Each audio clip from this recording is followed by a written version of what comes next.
حضور اقدس صلی اللہ علیہ وسلم کی 5 نصیحتیں۔ نبی کریم صلی اللہ علیہ وسلم نے ارشاد فرمایا، کون ایسا شخص ہے جو مجھ سے 5 باتوں کو سن کر ان پر عمل کرے؟ یہ کم از کم ایسے شخص کو بتا دے جو ان پر عمل کرے۔ سیدنا ابو ہریرہ رضی اللہ تعالیٰ عنہ عرض کرتے ہیں، اللہ کے رسول صلی اللہ علیہ وسلم میں ایسا کروں گا۔ فرماتے ہیں کہ نبی کریم صلی اللہ علیہ وسلم نے میرا ہاتھ پکڑا اور ان 5 باتوں کو شمار کیا۔ نمبر 1، حرام کاموں سے بچو، سب سے بڑے عابد بن جاؤ گے۔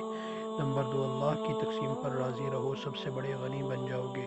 نمبر 3، اپنے پڑوسی سے حسن سلوک کرو، مومن بن جاؤ گے۔ نمبر 4، جو اپنے لیے پسند کرتے ہو لوگوں کے لیے بھی وہی پسند کرو، مسلمان کامل بن جاؤ گے۔ نمبر 5، زیادہ ہنسا نہ کرو کیونکہ زیادہ ہنسنا دل کو مردہ کر دیتا ہے۔ بحوالہ جامع ترمذی۔ اللہ تعالی ہم سب